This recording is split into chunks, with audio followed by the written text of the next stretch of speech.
ఆవు పేడ నుండి టైల్స్ ఏంటి షాక్ అయ్యారా? అవును, ఈ రోజుల్లో అనేక ఉత్పత్తులు ఆవు పేడ నుంచి తయారు చేయబడుతున్నాయి. వీటిలో ఒకటి టైల్స్. సో వీటిని తయారు చేయడం ద్వారా నెలకు 50,000 నుంచి ₹1,00,000 వరకు కూడా సంపాదించవచ్చు. 2021 నాటికి ఆవు పేడ మార్కెట్ విలువ అక్షరాల 35 కోట్లు.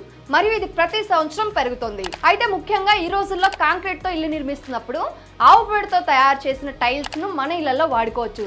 సో ఇది ఇంటి ఉష్ణోగ్రతను కూడా తగ్గిస్తుంది. అయితే ఆవు పేడ, నీలగిరి ఆకులు, కమల్ ఆకులు, చూన, చందన్ చెక్క పొడి, చెక్క పొట్టు, టిల్ ఆయిల్ వంటివి ఈ టైల్స్ తయారీకి అవసరమైన పదార్థాలు. దీనికి మీకు ఆవు పేడ మిక్సింగ్ యంత్రం అనేది అవసరం. దీని ధర 40 నుంచి 50,000 రూపాయలు ఉంటుంది. దీన్ని సిద్ధం చేయడానికి మీరు 2 రోజుల ముందు ఆవు పేడను ఎండలో ఆరబెట్టాలి. ఆ తర్వాత ఆ పేడను పొడిగా చేసి అన్ని పదార్థాలను మిషన్ సహాయంతో మిక్స్ చేయాలి. ఇంకా ఆ మిశ్రమంతో ఇలా అచ్చులు పోసుకోవాలి. అలా తయారైన టైల్స్ ని ఇలా డైరెక్ట్ గా ఉపయోగించవచ్చు. ఇలాంటి మరింత సమాచారం కోసం డౌన్లోడ్ ద ఫ్రీడమ్ యాప్.